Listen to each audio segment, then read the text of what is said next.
सारा बड़े बिजनेस ऐसे ही होते हैं। बिहार इस कल्चर को जानता ही नहीं। अब किसी के दूध का व्यापार है, 4 गो भैंस है, अब हम उसको कहेंगे लो भैया पैसा पकड़ो 400 भैंस पालो। अब वहां पे हम शर्त रख देंगे कि अगर हमसे कोई कहेगा कि भाई एक काम करिए आप, सपोज हम जैसा हर काम आदमी तो नहीं कर सकता क्योंकि टाइम की बहुत कमी है और आदमी उतना स्किल नहीं है, हर चीज में आदमी नहीं स्किल हो सकता।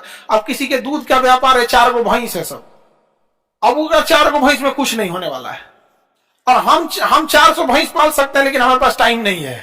तो हम क्या कर सकते हैं, अपना जो पूंजी है हम अपना ध्यान रखेंगे इस पे और उसको बुलाएंगे इधर आओ, तुम्हारी कंपनी पहले बनाओ। तो पहले तुम एक कंपनी बनाओ ताकि हम तुम्हें कानूनी रूप से वो कर सके। तो पहले उससे कंपनी बनवाएंगे, समझा गया, काला भैंस कंपनी प्राइवेट लिमिटेड। जब भी कंपनी पे प्राइवेट लिमिटेड लग जाता है तो कानूनी रूप से आप उस पर अब हर एक नियम लागू हो जाता है। ऐसे 2 गो भैंस पाल लिया तो कुछ नहीं होगा। अब हम उसको कहेंगे लो भैया ये पैसा पकड़ो 400 भैंस पालो। कहेगा ये जमीन नहीं, हम कहे जमीन रेंट पे लो। अब बताइए 400 भैंस पे उसको इनकम होगा कि नहीं। अब पहले उसका कंपनी बनवा दिए हैं, अब वहां पे हम शर्त रख देंगे कि इस पैसा के एवज में हम तुम्हारी कंपनी का 50% हिस्सेदारी ले लेते हैं।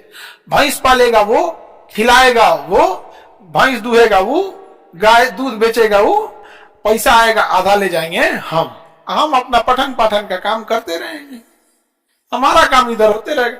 उसको भी तो फायदा हुआ, 2 गो भैंस पे क्या कर पाता। सारा बड़े बिजनेस ऐसे ही होते हैं, जितने बड़े बिजनेस होते हैं ऐसे ही होते हैं। बिहार इस कल्चर को जानता ही नहीं है। बिहार में लोगों को आदत जानते क्या, हमरा सब होना चाहिए। बिहार के लोग कहिए किराए के मकान पे बिजनेस करो, किराए की हमारा जमीन होना चाहिए, लेकर जमीन अपन।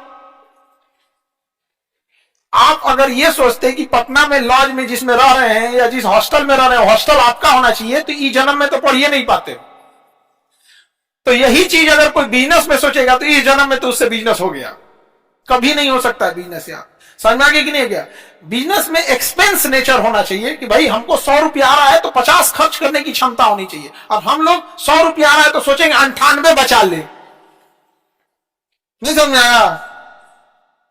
और सब को वो अपने कर ले। इन्वेस्टमेंट बहुत जरूरी होता है, समझ में आ गया कि नहीं आ गया।